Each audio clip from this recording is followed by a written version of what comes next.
Northern Peru, Cajamarca, cost of living and things to do. In this Northern Peru, Cajamarca, cost of living, things to do guide, I share the following. Northern Peru, Cajamarca, cost of living, things to do, how to get here, interesting facts, Google map tour, accommodations, restaurants, nightlife, livability, and final thoughts. Cost of living, Northern Peru, Cajamarca. This is Dan from Vagabond Buddha. Many people are looking for cheap places to retire or visit, whether they want to retire early, travel the world, write their first novel, or launch an online business. People like to save money while living internationally. So while I travel, I document the cost of living in each place I visit.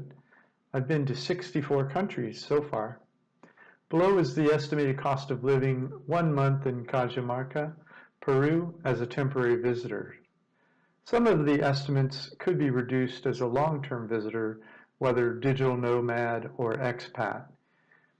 For example, you could rent a 1-bedroom apartment here ranging from about 900 soles to 1,600 soles, depending on how modern and close to town. But you will pay more as a temporary visit as follows. These are in US dollars. You could pay as little as $587 per month, which is $20 per day, and then up to about $1,000 a month, which is $33 a day. For more information about how this cost of living monthly multiplier works, you can visit Vagabond Buddha at a page link given. Just look in for the link in the notes below this YouTube video. The above estimates do not include alcohol, excursions, or extras, and it's for one person. Things to do in Cajamarca. It's not all about saving money. You also need to have fun. The first 7 things to do are on a below embedded Google Maps Old Town Cajamarca walking tour. First stop, Commercial Elizabeth. This is one of the best places to people watch in Cajamarca. Here you will see the locals selling fruits, vegetables, meats, clothes, and anything else you need for your daily life in Cajamarca. Walk from Commercial Elizabeth to San Antonio Market to get the full experience. Again, click the link in the notes below this YouTube video to get all the details of our trip, along with Google Map links to everything I discuss. These first 7 are in the in the embedded Google Maps link. The second, Plaza de Armas. This is the city center of Cajamarca, and is where the King Atahualpa of the Inca Empire was executed by the Spanish. The water fountain in the center of the plaza was where the king was executed. The plaza is surrounded by the Church of San Francisco, Cajamarca Cathedral, and other buildings from the Spanish colonial period. Cajamarca Cathedral. Cajamarca Cathedral. This church is also called Santa Catalina Church. Although only a church when it was built in 1665, it was elevated to the category of cathedral in 1685. The facade is carved from volcanic stone. It is considered one of the best examples of Peruvian Baroque architecture in Peru. Next stop, San Francisco Church. Church of San Francisco. The construction of the San Francisco Church, also known as the Antonio Church, San Antonio Church, began in 1699. It was constructed in part from stones removed from the House of Snakes temple on Mirador Santa Apollonia. The first version of the convent on site was completed in 1562 by Franciscan monks. The Franciscans were asked to leave the church for a period of about 60 years, but later returned after requests were received in 1870 and remain there today. Don't take notes as you listen. Every word I say is in writing at Vagabond Buddha, Just click the link on YouTube in the notes below this video, or visit vagabondbuddha.com and search Cajamarca. The next stop, Cuatro del Rescate. This is where the Inca king was held ransom for gold and silver by the Spanish conquistadors. The king offered to fill this room full of silver twice and gold once if the conquistadors would let him go. The conquistadors agreed. After the king delivered the gold and silver, as promised, the conquistadors executed the king. The room where the king was held predated the Spanish invasion of South America. The sophistication of the construction of Cuatro del Rescate and the way the stones fit together so perfectly that no mortar is needed after 1,000 years exceeds the ability of modern Western masonry construction. Convento, La Recoleta, and Church. The convent and church of La Recoleta is located in Cajamarca's historic center. It was built in the 17th century. Today, the convent operates as a school. Next stop, Santa Apollonia. Mirador Santa Apollonia. The pre-Inca shamans modified the top of Santa Apollonia in 1200 AD. They built platforms and subterranean structures used as tombs for significant shamans who lived in Cajamarca at the time. The tombs that were built in Santa Apollonia were for important people of Cajamarca. In the 7th century AD, Cajamarcans worshipped rain, lightning, and stars on this hill. The next 4 things to do are not on the below embedded Old Town Cajamarca walking tour, so they each have their own Google Map links. Mirador Bella Vista. Mirador Bella Vista, this is just a great view of Cajamarca. Tours to Quimbamayo stop here because it's on the way. You can book tours to interesting places at the tour shops facing Plaza de Armas. Quimbamayo. Quimbamayo, the Cajamarcan people worship rain, thunder, lightning, sun, and the moon. That makes sense since they were an agricultural economy. They also use barter for trade. Your guide at Quimbamayo will show you petroglyphs of people and animals, along with drawings carved in stone of aqueducts the Cajamarca built to water their crops. The Cajamarcans built a 9-kilometer aqueduct that was carved in stone in some parts. You won't believe the quality of workmanship 1,000 before Christ unless you see it with your own eyes. The tour is 20 soles per person and 5 soles extra for an English guide. Atuzuco. These are burial grounds for influential members of the Cajamarcan society from the period of about 1000 BC. The Cajamarca social structure survived in North Peru for about 2,500 years until the Spanish colonial period. The Cajamarcans fought the Incas for about a 5-year period before the Spanish showed up. Cajamarcas joined the Spanish and other local nations to defeat the Incas. Cajamarcans didn't have the typical hierarchy of kings and nobles.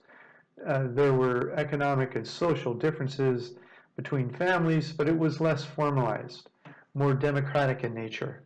This tour also included a visit to a European-style cheese and yogurt dairy. The tour was 20 soles per person, including an English guide. Next, the hot springs. Baños del Inca, baths of the Inca. These hot springs were reserved for Inca kings under penalty of death, but now they're open to the public for 6 soles per person in the public area or 20 soles for a private room. Bring your own towel. The taxi is about 10 soles from Cajamarca and takes about 10 minutes. I share my travels and include affiliate links. If you buy something using an affiliate link, you pay nothing extra, but I make a small commission. If you'd like to learn how to make money online or how to live internationally, possibly with less money than you spend at home, get a free copy of my book. On the day I wrote this, Get Your Guide in 𝐕𝐼𝐷𝐼r didn't have tours for Cajamarca, but check again at the time you read this. You can book tours worldwide using these two links I provide. Again, click the link below this YouTube video or Google vagabondbuddha.com Cajamarca. Why come to Cajamarca, Peru? When we were researching things to do in Cajamarca, we read one traveler's blog that said, "Do not miss Cajamarca." When traveling through northern Peru, he said it was a charming village in the Andes that specializes in cheese and chocolate and is of great historical significance in Peru. That sounded great, so we headed to Cajamarca after visiting Chiclayo. While traveling south through Ecuador last month, we already knew that we enjoyed the highlands more than sea level, or the beaches, with the exception of the Galapagos, and we were wondering if that would hold true in northern Peru also. It did. The highlands of northern Peru are more charming than the sea level, at least so far. Cajamarca is a charming mountain village, somewhat like a mix of Otavalo and Cuenca, Ecuador. Plus the artisan cheese was yummy, and now we can't wait to try the chocolate. So far, Cajamarca is our favorite town in northern Peru. Subscribe to find out if that remains true as we head further south into Peru. We go to Trujillo next. How to get to Cajamarca. Bus from Chiclayo, Peru. If you're traveling south through northern Peru, like us, you can catch a nice bus from Chiclayo, Peru at the Linea Bus Company departure, Google Map, at the link, to Cajamarca. This is a 7-hour bus ride. It costs about 45 soles. The taxi to your accommodations, most anywhere in Cajamarca, is about 6 soles. The bus from Trujillo, Peru, you can catch a super nice bus from the Trujillo, Peru bus station, Google Map provided at the link, to Cajamarca, Peru. For bus times and prices in English, right-click in your Chrome browser and select Translate into English at the Linea website. Our Airbnb host in Cajamarca informs us that he prefers Turismo Diaz and TRC bus companies more than Lineas to go to and from Trujillo and Cajamarca because Linea is too slow. So it takes about 7 hours on Linea and 6 on the other. So if you're prone to motion sickness, use Linea. But if you like going fast on mountain roads, then try Turismo or TRC. Turismo Diaz, they gave us an executive bus service for 40 sole one way. Flights. On the day we searched, there were round-trip flights on Skyscanner from Lima, Peru to Cajamarca for $232 USD per person. We can consistently get the lowest price on flights using Skyscanner. So if you need to fly into Lima to get to Cajamarca, check your best price on Skyscanner to make sure there isn't something cheaper. Links provided below this YouTube video. Interesting facts. Cajamarca, Peru. The Spanish conquistador Francisco Pizarro summoned the Inca king Atahualpa to Cajamarca in 1532, asking him to come unarmed to negotiate peace. The conquistador promised that the Spanish would be unarmed also. King Atahualpa arrived in the square with 20,000 unarmed soldiers because Incans believed warriors to be men of honor. However, the Spanish soldiers were hiding in buildings around the square, armed with guns, knives, and swords. A single Spaniard walked out to meet the king. The Spaniard told the king he must surrender the King of Spain and the Pope and accept Christianity as the only true religion, or there would never be peace. The Spaniard handed the king a gold ring as a gesture. The Inca king rejected the ring and proposal, saying that their gods had protected their people for centuries. So the armed Spanish soldiers charged out of the buildings and slaughtered 20,000 unarmed Incas. The Spanish took the king as prisoner. The king offered the Spaniards 2 rooms full of silver and 1 room full of gold, valued today at 250 million euros, in return for his release. The Spaniards agreed. After the king had delivered on his promise of silver and gold, the Spanish killed the king instead of freeing him. The Spanish gave him a choice about how he would die. They called this his choice of how to die his trial. He could choose to be burned to death or be hung by his neck. But in order to qualify for the less painful death of hanging, he would have to accept Christianity as the only true religion. The king decided to accept the less painful death. They hung him that afternoon. This was the largest kidnapping ransom ever paid in all of human history. We learned in Ecuador last month that the Roman Catholic Church told their followers that the original people of the Americas had no souls. They could be treated like animals without punishment by God. One of my guides stated that when the conquistadors first set foot in South America, there were 12 million Incans.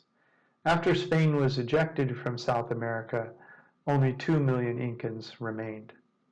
Conquistadors are glorified in Western culture. You hear a different story when you come to South America and start asking questions. At the link provided, there's a Cajamarca Old Town walking tour, which will show you how to go to the first 7 on my things to do list. The next 4 are tours that you can purchase on Plaza de Armas, the second stop on the Google Maps tour. Make sure to buy a Peruvian SIM card, Claro or Movistar, when you arrive in Peru. Load it with internet data so you can take advantage of our walking tours without paying international roaming rates. Accommodations in Cajamarca. Since we travel all year, hotel prices and eating every meal at restaurants would add up quickly. So we look for ways to save money. But if you only have a few weeks vacation per year, you may want to splurge on one of my first 2 accommodation suggestions. The next 2 are for digital nomads and price-conscious travelers. The first 2, Costa del Sol, Wyndham, Cajamarca. This is for high-end vacationers that want to live it up because they only have a few weeks per year. This is on Plaza de Armas. The second choice, Hotel El Portal del Marquis. The restaurant in this place served us our favorite meals in Cajamarca. Plus, it is in the Old Town walking area of Cajamarca, 2 blocks from Plaza de Armas, and is a colonial-era Spanish hacienda with a courtyard in the center. Then there's Hostel Aventura. We stayed here for 2 nights. We waited until the last minute and everything else was booked. We got a small private room here with double bed and private bath for 49 soles per night. The room was really small, but the internet worked great, and the shower was hot with great water pressure. It was about 6 blocks to Plaza de Armas. Again, there's links to all of these. Just click the link in this YouTube video, below this YouTube video in the notes. Airbnb. We stayed here for 2 nights at 76 Sole, which includes Airbnb booking fee. Gustavo was a great communicator and speaks English. He was our host. You have your own private room and bath, but there's a shared kitchen you can use with Gustavo and his family. These are very nice people, and they're adding more rooms to their home now. If you're new to Airbnb, there's a link provided where you can receive a discount. Price check. Once you've selected where you want to stay, then use hotelscombined.com to find the agency offering the selected location by the lowest price booking agency for that property. Restaurants, Cajamarca, Peru. Hotel El Portal del Marquis. We tried 4 different restaurants before we found this place. It's so good. For lunch, you can get a 2-course meal with juice for 10 soles, which is $3. The sauces and dressings are unforgettable. Here you will have a combination of 4 things you will find almost nowhere else in the world. Ambiance, gourmet food, authentic local dishes, and ridiculously cheap prices. They also are aware of vegetarianism, so they had adaptations of the specials for me at the same price, and the menu has English translations under the Spanish. Street food. Don't be afraid to try the street food. For example, one day we had a breakfast that consisted of 2 Peruvian bread, egg, and cheese sandwiches with a choice of juice. The total was 3 soles. That's $1 for 2 people to eat. Outside the hot springs, we also had an avocado sandwich and juice for 2 soles, which is 66 cents. Cheese. Hearing about the big skies and large open land that could be purchased for cheap, many Northern Europeans moved to Peru during the post-colonial period. A few brought cows and started dairy farms. So you'll find really good cheese and yogurt in Peru. Of course, European-style cheeses are double the local cheese prices. Our favorite is an artisan cheesemaker called Queso Los Alpes, or Alps. Our tour to 𝐂𝐎𝐒 included a stop at the Queso Alpes cheese dairy manufacturer. Here you can taste almost all of the famous European cheeses, but also learn how cheese has been made by artisans for 1,000 years. Nightlife, Cajamarca, Peru. Sorry, we didn't do the research and we didn't bump into anything interesting happening at night. We did see signs around for both discos and karaoke, but we were exhausted from so much sightseeing that we just went to bed at 10 o'clock every night. Livability factors, Cajamarca, Peru. Walkability. The old town Cajamarca is very walkable. Most of the interesting stuff you can get to on your feet, so we did. We only had to get in vehicles to visit the hot springs and our 2 tours. But you can get a 3-wheel motorcycle taxi for about 3 soles to most places in town. The automobile taxis are about 50% more than the 3-wheel taxis. Internet. The internet can be decent here depending on where you stay. We stayed in 2 places. One had good internet, the other had a hotspot. So ask before you book if you care. Also, get a local SIM card and load it up with internet data when you arrive in Peru. Food. The food prices in the local market, Commercial Elizabeth provided, are cheap. If you try to buy from convenience vendors or stores not surrounded by competitors, it can cost up to double or triple compared to the market link provided. When the vendors see you go from booth to booth asking prices, they're more likely to give you a real price, but politely bargain anyway. It's a cultural thing. Weather. The weather in Cajamarca is about the same all year. Highs of 21 Celsius or 70 Fahrenheit and lows of about 4 Celsius or 40 Fahrenheit. The lows, of course, being at night. The rainy season is February and March, where there's 15 days per month with some rain. And the dry season is June through August, when there's about 4 days per month with some rain. The other months are about 8 days with some rain per month. Desire to move here. Medium. This is a great, beautiful, green, beautiful part of the world with wide open spaces around the city. If my dream was to find a place to start an organic, sustainable farm just outside of a medium-sized city, Cajamarca at 380,000 people, this would be an ideal, physically at least. This place is gorgeous and green. You'd have to check into the political environment before making a final decision. It's not really a place I would recommend for someone who enjoys more typical city activities like theater, live music, arts, and international food choices, or the European cafe lifestyle. But if you just need to be surrounded by gorgeous green mountains, grow your own food in your yard, or buy fresh foods in the market each day, and love cheap, natural living, this might be your place. You'll need to learn Spanish to live a full life here. Final thoughts on Cajamarca, Peru. This is my favorite place in Peru so far. It was 9 years ago that I last visited Peru. At that time, I only visited Lima, Cusco, and Machu Picchu. This time, I'm traveling from Ecuador, going south on buses, so I had the chance to see northern Peru. The Andes Mountains are turning out to be one of my favorite places in the world, almost without regard to what country I'm in. The coastal cities along the west coast of South America seem to be more influenced by the negative aspects of modern culture. However, villages and cities in the Andes seem to be able to keep more of their historical influence of the cultures. I would not miss Cajamarca if you're ever in northern Peru. The world is your home. What time will you be home for dinner? If you'd like to start living internationally or learn how to make money, whether you can travel or not, online, whether you can travel or not, please grab a free copy of my book. If you have enjoyed this post, please leave a comment below and subscribe. Thanks for stopping by. This is Dan of Vagabond Buddha.